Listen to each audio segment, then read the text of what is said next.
بسم اللہ الرحمن الرحیم. میں ہوں محمد شریار اور آپ سب کو اپنے یوٹیوب چینل پر خوش آمدید کہتا ہوں. ناظرین گرامی، 24 فروری 2022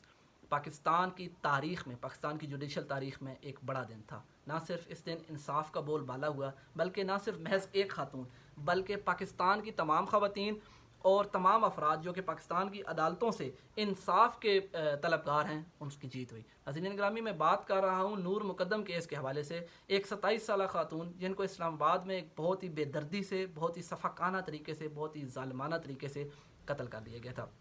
ناظرین گرامی، یہ کوئی معمولی کیس نہیں تھا، ایک ہائی پروفائل کیس تھا جس کو ایک نیشن وائڈ فیم ملا، جس کو نہ صرف پاکستانی میڈیا نے بلکہ ایون کہ انٹرنیشنل میڈیا نے بھی جس کو کوریج دی، اور ہر پاکستانی شہری کی نظریں جو ہیں اس کیس پر مرکوز تھی. بالآخر اس کا کیا فیصلہ آئے گا؟ اس کیس کے جج، فوجداری جج، ایڈیشنل اینڈ ڈسٹرکٹ سیشن جج محمد عطا ربانی صاحب ویسٹ اسلام آباد نے اس کیس کا فیصلہ سناتے ہوئے جو اس کے مرکزی ملزم ہیں ظاہر جعفر، ان کو سزائے موت، اور جو ان کے چوکیدار اور گارڈنر ہیں ان کو اس سلسلے میں 10 سال کی قید سنائی. جب یہ واقعہ پیش ہوا تو جو مرکزی ملزم تھے ظاہر جعفر، ان کو انہیں کے لیونگ روم سے اریسٹ کر لیا گیا. جو نور مقدم کی باڈی تھی وہ بھی وہاں سے پولیس نے اپنی تحویل میں لے لی، جس کا انفارچونیٹلی جو سر تھا وہ تن سے جدا تھا. جو آلہ قتل تھا، اس کے بعد جو سرکمسٹانشل ایویڈنس تھے، جو بلڈ سیمپلز تھے، وہ پولیس نے اپنی تحویل میں لے لیے. نور مقدم کے والد صاحب شوکت مقدم، جو کہ اسی وقت پولیس نے جن کو آگاہ کیا اور وہ اسی وقت انسیڈنٹ پر پہنچ گئے تھے، انہوں نے اپنی مدعیت میں FIR درج کروائی، جس کو انیشیل طور پہ فصلی انہوں نے صرف جو مرکزی ملزم ہیں ظاہر جعفر ان کو نومینیٹ کیا FIR کے اندر. لیکن وقتاً فوقتاً جیسے وقت کے ساتھ ساتھ CCTV ویڈیو آتی رہی اور کال ریکارڈز کا ڈیٹا جو ہے وہ سامنے آتا رہا، اور اس کے بعد جو دوران تفتیش جو انکشافات ہوئے تو اس کے بعد انہوں نے ملٹیپل تقریباً 11 اور لوگوں کو، ٹوٹل 12 لوگوں کو ایکیوز کیا، جس کے اندر تھیراپی ورک سینٹر کے لوگ بھی تھے، اور جس کے اندر جو مرکزی ملزم ظاہر جعفر ہیں ان کے والدین عصمت آدم جی اور ذاکر جعفر بھی شامل کر لیے گئے.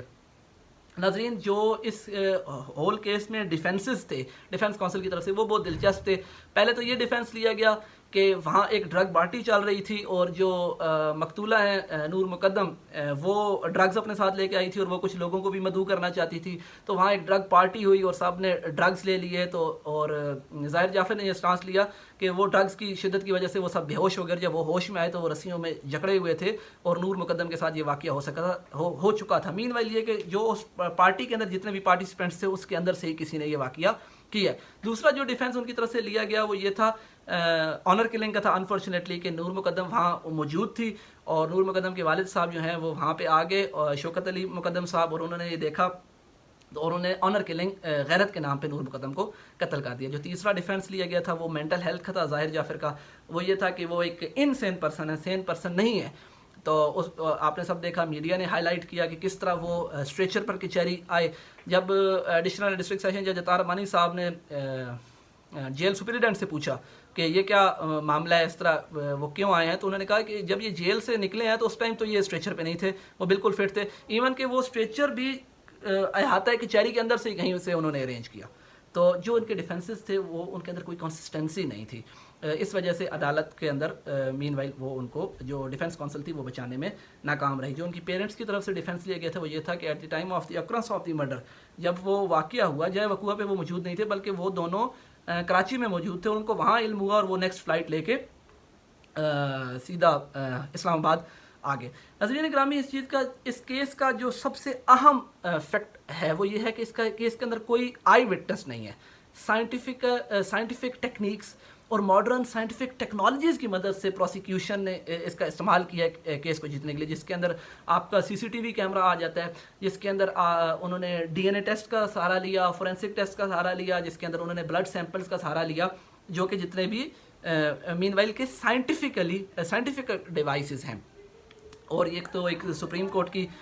ججمنٹ بھی ہے، ایک پریسیڈنٹ ہے کہ اگر آپ کے پاس آئی وٹنس کسی انسیڈنٹ میں نہیں موجود ہوتا لیکن فورینسک لیبارٹری سے یا فورینسک ٹیسٹ سے یہ چیز اپروو ہو جاتی ہے کہ جو کرمنل ہے، وہ جو سسپیکٹ ہے وہ آئیڈینٹیفائی ہو جاتا ہے، تو کورٹ جو ہے اس کے اندر فیصلہ سنا سکتی ہے. تو مجھے پورا یقین ہے کہ کورٹ نے اس پریسیڈنٹ کو سامنے رکھتے ہوئے ہی اس طرح کا فیصلہ جو ہے سنایا ہوگا. ناظرین گرامی، جو ججمنٹ کی کاپی ہوتی ہے، جب فیصلہ سنایا جاتا ہے، جو بھی آرڈر، جب بھی ایڈیشنل سیشن جج صاحب نے جب کیا ہوگا تو اس کی کاپی جو ہے وہ اسی وقت ہی کنوکٹڈ کو مجرم کو, کیونکہ اب وہ نومینیٹ ہو چکے ہیں, ان کو سزا یافتہ ہیں, وہ ان کو اسی وقت ہینڈ اوور کر دی جاتی ہے. اب ان کے پاس 7 days ہیں اپیل میں جانے کے لیے ایپلیٹ فارمز پہ. ہمارے پاس سپیریئر کورٹس ہیں, ایپلیٹ کورٹس ہیں, وہ ہائی کورٹ جا سکتے ہیں, وہ رجوع کر سکتے ہیں اگر وہ سمجھتے ہیں کہ ان کے ساتھ انصاف کے اندر کسی قسم کی کوتاہی ہوئی ہے یا نیگلیجنس برتی گئی ہے, تو وہ ہائی کورٹ کا ان کے پاس آپشن ہے. ان کے پاس وہ سپریم کورٹ جا سکتے ہیں. اس کے بعد ایک مرسی پٹیشن ہوتی ہے جو کہ پریزیڈنٹ آف پاکستان کے پاس ہوتی ہے, جس کو رحم کی اپیل کہتے ہیں, وہ اس کو بھی اویل کر سکتے ہیں. ناظرین گرامی, اس پورے جو فیصلہ تھا یہ تقریباً جو آیا تھا یہ تقریباً آلموسٹ 60 پیجز پہ تھا, اور جو اس کے لاسٹ 10 to 15 پیجز تھے وہ ورکنگ مین وائل ان کے اندر جج صاحب نے ویری پریسائزلی ایلیبریٹ کیا کہ جو ایکیوز تھے ان کو کس بہاف پہ ایکویٹ کیا گیا, اور جو کنوکٹڈ ہیں ان کو کن بہافس پہ سزا سنائی گئی. ناظرین گرامی, کمپلیننٹ کی طرف سے یہ کہا گیا تھا کہ نور مقدم 18 جولائی 2020 سے ظاہر جعفر کے گھر پہ موجود تھی, اور یہ واقعہ پیش آیا 20 جولائی 2020 کو. تو تقریباً یہ 2 دن وہاں پہ کنفائنڈ تھی, اور عدالت نے اپنے فیصلے کے اندر اس فیکٹ کو تسلیم کیا ہے کہ 2 دن سے وہاں ان کو نور مقدم اسی گھر پہ موجود تھی, 18 سے لے کے 20 تک جب یہ واقعہ پیش آیا. اکارڈنگ ٹو دی پروسیکیوشن, جو نور مقدم کے والدین تھے ان کو پتا تھا کہ ان کا بیٹا جو ہے اس طرح کا مرڈر کرنے جا رہا ہے, اور اگر ان کو نہیں بھی پتا تھا تو جب یہ انسیڈنٹ ہو چکا تھا تو انہوں نے اپنے بیٹے کو بچانے کی کوشش کی, پولیس کو وقت پر آگاہ نہیں کیا, یا شواہد کو مٹانے کی کوشش کی. جو کال ریکارڈ تھی اس سے چیزیں تسلیم ہو گئی تھی کہ وہ at the time of incident وہ وہاں پریزنٹ نہیں تھے, وہاں موجود نہیں تھے. لیکن جو کال کی ٹرانسکرپٹ تھی کہ کال میں ویدر وہ اپنے بیٹے کے ساتھ کیا بات کر رہے تھے, کیا وہ اس کی معاونت فرما رہے تھے یا کوئی اور بات کر رہے تھے, یہ چیز ثابت نہیں ہوئی, جس کی وجہ سے کورٹ نے اپنے فیصلے کے اندر بڑا کلیئرلی مینشن کیا کہ کسی کے کال ریکارڈ سے یہ چیز ثابت نہیں ہوتی کہ ویدر اس نے ابیٹمنٹ کی ہے اور نہیں کی. اور تعزیرات پاکستان کے جو 4 سیکشن ان کے پیرنٹس پہ لگائے گئے تھے, ذاکر جعفر پہ اور ان کی والدہ عصمت آدم جی پہ, جس کے اندر قتل, اغوا, قید اور ابیٹمنٹ کے سیکشن شامل تھے, تو ان سب کو نکال دیا گیا, ایکسکلوڈ کر دیا گیا درمیان سے, کیونکہ یہ چیز جو ہے وہ کمپلیننٹ سائڈ کی طرف سے, کمپلیننٹ کونسل کی طرف سے ثابت نہیں ہو سکی تھی. ناظرین گرامی, دوسرا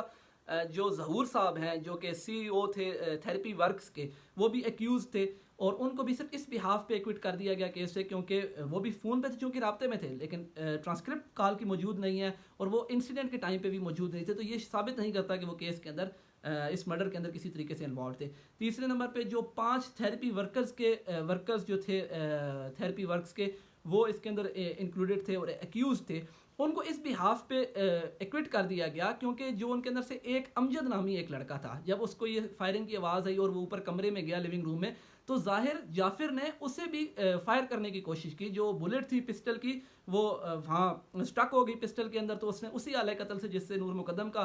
گلا کاٹا تھا اس پہ حملہ کیا, اور جو امجد ہے وہ وہاں زخمی ہو گیا. تو باقی 4 ورکرز نے اس کو نہ صرف اپنے دوست امجد کو بچایا, بلکہ ظاہر جعفر کو وہاں پکڑا اور اس کو رسیوں سے, اس کو کپڑوں سے باندھ کے فرسٹ فلور سے گراؤنڈ فلور پہ بھی لے کے آئے. پھر انہوں نے پولیس کو کال کی اور پولیس کو بلایا اور اس کو ہینڈ اوور کر دیا. تو یہ شواہد, اور دوسرا جو انویسٹیگیشن آفیسر تھے وہ جو کہ انسیڈنٹ پہ موجود تھے, ان کے مطابق انہوں نے کسی بھی قسم کے ایویڈنس کو مٹانے کی کوشش نہیں کی. تو یہ چیزیں شو کرتی تھی کہ وہ جو ورکرز ہیں وہ دے ور انوسینٹ, اور وہ اس کے اندر ان کو ان بہافس پہ ایکوٹ کیا گیا. اس کے بعد جو اب 5 یہ ورکرز ہیں, ان کے والدین تھے 2, CEO of the therapy works ظہور صاحب, طاہر ظہور صاحب. ان ایڈیشن جو 9th ان کے اندر ایکیوز تھے, وہ جو کک تھے جمیل نام کے, ان کو اس وجہ سے کیا گیا کیونکہ وہ تو CCTV ویڈیو کے اندر بھی سامنے نہیں آ رہے تھے, اور وہ اس وجہ سے, اور ان کا کوئی ریلیشن بھی CCTV ویڈیو کے حوالے سے انسیڈنٹ کے ساتھ شامل نہیں ہوا, اس وجہ سے ان کو بھی ایکوٹ کر دیا گیا. ناظرین گرامی, فیصلہ جو تھا اس کے اندر جج صاحب نے ہر لحاظ سے ہر قسم کے پیچیدہ پوائنٹس کو بڑی ہی خوبصورتی کے ساتھ انہوں نے نظر ثانی کی اور ان کو ایلیبریٹ کیا ہے. اور اینڈ پہ جو انویسٹیگیشن آفیسر تھے, ان کے بارے میں بھی جو لوپ ہولز چھوڑے گئے تھے پولیس کی طرف سے انویسٹیگیشن کے اندر, ان کو بھی انہوں نے پوائنٹ آؤٹ کرتے ہوئے ان کی طرف یہ لکھا کہ مے بی جو تھوڑے بہت لوپ ہولز ہیں وہ اس لیے کیے گئے تھے تاکہ وہ ملزم کو سپورٹ کرنے کے لیے دیے گئے ہوں, یہ بھی پروبیبلٹی اس کے اندر ہے. تو اس کے اندر بھی انہوں نے پولیس اتھارٹی کو اس کے اندر ایکشن لینے کے لیے کہا ہے. ناظرین گرامی, یہ ایک بہت بڑا فیصلہ تھا, ایک بہت بڑا دن تھا, اور پاکستان کی جوڈیشری کے لیے ایک بہت ہی مثبت دن تھا. لیکن اس کا جو کنکلوژن ہے, اس کا جو مورل ہے, وہ یہ ہے کہ ایٹ لیسٹ پاکستان کی عدالتیں آج بھی انصاف کر رہی ہیں, اور یہاں ہر شخص کو یہ احساس ہونا چاہیے اور اس کو یہ پتہ ہونا چاہیے کہ اس کو انصاف ملے گا. بس صرف اس نے اس کی کوشش کرنی ہے, اس کو یقین ہونا چاہیے. انشاءاللہ پاکستان کی عدالتیں اپنا جو رول ہے اپنا انصاف فراہم کرنے کا اس کو بہت احسن طریقے سے نبھا رہی ہیں, اور انشاءاللہ وقتاً فوقتاً اس کے اندر بہتری سے بہتری آتی رہے گی. جزاک اللہ. آپ مجھے اجازت دیں. Thank you so much.